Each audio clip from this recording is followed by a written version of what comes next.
बिस्मिल्लाहिर्रहमानिर्रहीम। अस्सलामु अलैकुम। Welcome to a very short lecture 4.2 exercise का क्वेश्चन नंबर 10। सिर्फ एक क्वेश्चन आज हमने यहाँ पे सॉल्व करना है, जो कि बहुत ही छोटा लेक्चर बनाएगा। और इसके अंदर है क्या, इसके अंदर कंस्ट्रक्शन हमने करनी है, क्योंकि हम प्रैक्टिकल ज्योमेट्री के बारे में पढ़ रहे हैं आजकल।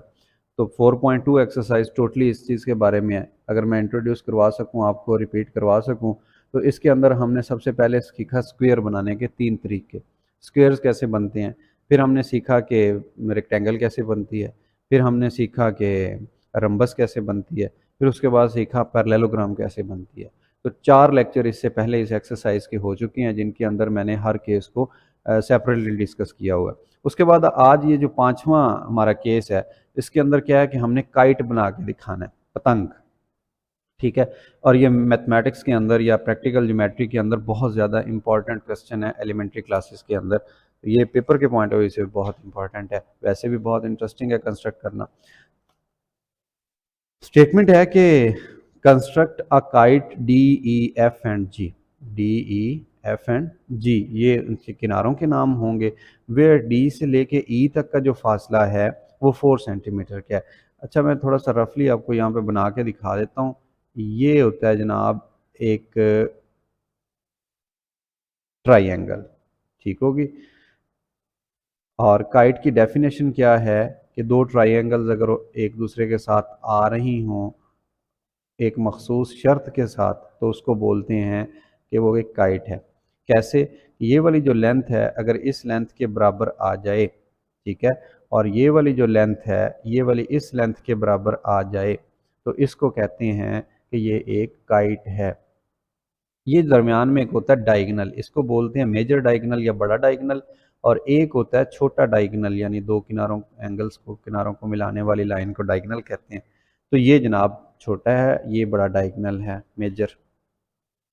अब वो कह रहा है कि डी ई एफ जी बनाना है आपने। इसको डी का नाम दे दें, इसको ई का नाम दे दें, इसको एफ का नाम दे दें, इसको जी का नाम दे दें। ये बन गया kite D E F G, ठीक है।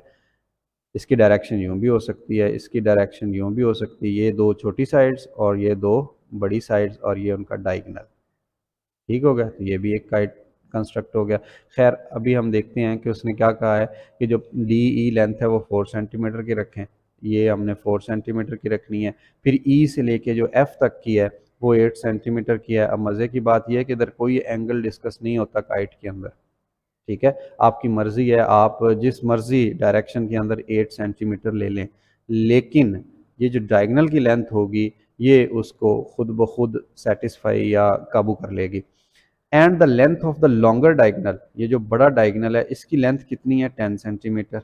और इसका नाम क्या है? D E. ये देखें, सॉरी, डी ई तो 4 सेंटीमीटर है, ये डी एफ होना चाहिए, डी एफ है, डी एफ।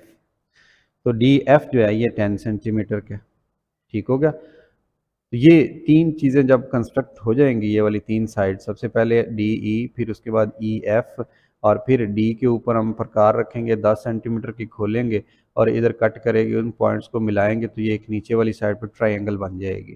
फिर इस डी ई को नाप लेंगे और इधर एक कट लगा देंगे। फिर इस ई एफ को नाप लेंगे, इधर नोक रख के इधर कट लगा देंगे। जिधर दोनों ने कैंसिल किया होगा, एक दूसरे को कट किया होगा, उस जगह पे हम जी पॉइंट लिख के उन्हें मिला देंगे। कैसे? Step number 1।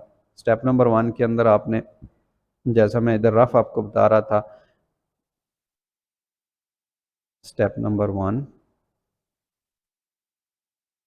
डी, और इस पॉइंट का नाम आपने रखना है किनारे का E, and its length is 4 centimetre. 4 centimetre की आपने एक लाइन सेगमेंट लगा ली स्टेप नंबर 1 के अंदर। स्टेप नंबर 2 के अंदर आप क्या करेंगे, ये जो ई के ऊपर नोक रखेंगे और ई से लेके एफ तक 8 सेंटीमीटर लगा लेंगे। ये देखें, ई के ऊपर रखी नोक और ये ऐसे नापते गए ये 7, और इसके बाद आएगा 8 सेंटीमीटर। तो आपने इधर एक कट लगा लेना है, ठीक है। आपकी मर्जी है, बड़ा सारा लगाएं छोटा सारा लगाएं, कोई बात नहीं। तो ये स्टेप नंबर 2 है। स्टेप नंबर 2, और ये लेंथ कितनी है जनाब? ये 8 सेंटीमीटर। और इसका नाम क्या है? ई, और इसका नाम होगा एफ। ई और एफ, ये डी है। उसके बाद क्या करना है, फिर ये जो 10 सेंटीमीटर की ये डी एफ है ये बनानी है, तो इधर नोक रखेंगे और इधर 10 सेंटीमीटर खोल लेंगे। कैसे, देखिए डी के ऊपर नोक रखी और ये जो स्केल था इसको ऐसे लंबा किया, तिरछा किया तो ये इसी जगह पे जब 10 सेंटीमीटर का आप लगाएंगे ना रेडियस, तो ये इधर कहीं पूरा एक सर्कल बन जाएगा ऐसे। लेकिन आपने सिर्फ वो वाली कॉस या आर्क लेनी है जो एफ को कट कर रही होगी, यानी जो पहले आप लगा चुके हैं ये वाली, सिर्फ उतना सा पोर्शन ले लें जहाँ पे एक दूसरे को वो कट कर रही है, बाकी सारा छोड़ दें, रेस कर दें। तो ये कितना है, ये 10 सेंटीमीटर है। डी से लेके एफ तक 10 सेंटीमीटर आ गया, और ई से लेके जो एफ तक का था जो पहले हम बनाए इधर बनाया वो 8 सेंटीमीटर है। दोनों को मिक्सअप करके जब लिखेंगे तो ये हम स्टेप नंबर 4 में लिखते हैं। एक दफ़ा मैं इसका लिख लूँ कि ये स्टेप नंबर 3 था। स्टेप नंबर 4 के अंदर क्या किया, इन दोनों को मिला के 8 सेंटीमीटर, ये लाइन जो थी सॉलिड बना दी और ये लाइन सॉलिड बना दी। इस पॉइंट का नाम एफ रखा हुआ है। अब ऊपर वाली साइड कंस्ट्रक्ट करनी है। स्टेप नंबर 4 के अंदर आपने क्या किया, एक सॉलिड लाइन के ज़रिए इन पॉइंट्स को आपस में मिला दिया, डी को एफ के साथ और ई को भी एफ के साथ। ये 8 सेंटीमीटर आ गई, ये 10 सेंटीमीटर आ गई। तमाम जो लेंथ थी काइट की जो ज़रूरी थी वो हम ड्रॉ कर चुके हैं। अब जस्ट प्रकार का काम है, आप डी पे रख के नोक ई तक खोल लें, इसकी पैमाइश कर लें। ये 4 सेंटीमीटर है, वही नोक आप इधर रखी रहने दें और इधर कट कर लें ऐसे, तो ये 4 सेंटीमीटर का होगा। फिर ई के ऊपर आप नोक रख लें और ऐसे इसको पैमाइश करके खोल लें 8 सेंटीमीटर, ठीक।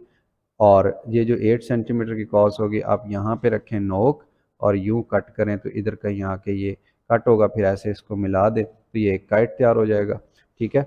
लेकिन ये देखें डी से लेके ई तक इसको माप लिया, पैमाइश कर ली स्टेप नंबर 5 के अंदर, ये 4 सेंटीमीटर है। अब जैसे ही ये आपने पैमाइश करी है उसके बाद इसको उठाएं पेंसिल को और दूसरी साइड पे यूं कट कर दें इस जगह पे, ठीक हो गया। ये मैंने कट कर दिया डी ई। स्टेप नंबर 6 के अंदर जितनी लेंथ इधर है 4 सेंटीमीटर, ये भी 4 सेंटीमीटर की ही है, ठीक हो गया। अच्छा, ये आपको ना मैं पहले भी 12 लेक्चर्स में बता चुका हूँ। हो सकता है डायग्राम के अंदर आपको ये लगे कि ये लेंथ तो बिल्कुल छोटी है, 2 उंगली जितनी है, और ये देखें ये इतनी लंबी नज़र आ रही है। हालांकि ऐसा नहीं है, क्योंकि ये जो इसका फ़ोटो है जब इसको मैं करता हूँ स्ट्रेच करता हूँ या इसको वो जूम करता हूँ या इसकी सेटिंग करता हूँ, उस वक्त ये थोड़ा लंबूतरा सा हो जाता है, जिसकी वजह से ये छोटी और ये लंबी महसूस होती है। अदरवाइज़ जो लास्ट फ़ोटो होता है उसके अंदर हर चीज़ क्लियर हो जाती है। उसके बाद आपने इसकी पैमाइश करनी है, ई से लेके एफ तक का फासला जो है ये देखिए मैंने पैमाइश की है। फिर पैमाइश करने के बाद आप इधर कट लगाएंगे। स्टेप नंबर 5 6 और उसके बाद है जी स्टेप नंबर 7, इसमें पैमाइश की, और स्टेप नंबर 8 के अंदर आपने उस पैमाइश को अप्लाई कर दिया कट करने के लिए।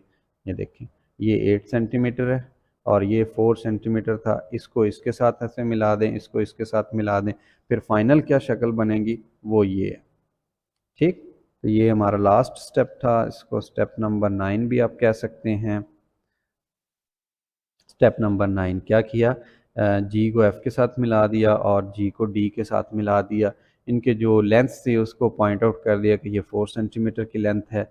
इसको कह दिया कि ये 8 सेंटीमीटर ऑलरेडी थी, ये भी 8 सेंटीमीटर है। तो ये जनाब एक काइट तैयार हो गया, डी ई एफ एंड जी। और इसी के साथ हमारा आज का जो लेक्चर है वो भी ख़त्म हो गया, अपने अख्ताम को पहुंचा। हमने टोटल जो 8 या 9 स्टेप्स थे उनके अंदर ये 9 स्टेप्स के अंदर हमने काइट कंस्ट्रक्ट करना सीख लिया है, जिसके अंदर कोई भी एंगल डिस्कस नहीं किया जाता, सिर्फ उसकी साइड्स होती हैं और एक मेन डायगोनल होता है। उसकी मदद से आपने इनके आर्क्स लगा के पॉइंट्स बना लेने, उन पॉइंट्स को आपस में जैसे ही मिलाते जाएंगे तो एक काइट कंस्ट्रक्ट हो जाएगा। होपफुली आपको ये लेक्चर भी समझ आया। अपना बहुत सारा ख्याल रखिए। वीडियो को लाइक शेयर और कमेंट कीजिए, मैक्सिमम शेयर कीजिए। किसी भी किस्म की प्रॉब्लम की सूरत में आप मेरे साथ कांटेक्ट कर सकते हैं, मेरा व्हाट्सएप नंबर आपको अवेलेबल है। उसके अलावा आप यूट्यूब के कमेंट सेक्शन में मुझसे पूछ सकते हैं। वालिदैन का अदब कीजिए और अपना बहुत सारा ख्याल रखिए। अल्लाह हाफ़िज़।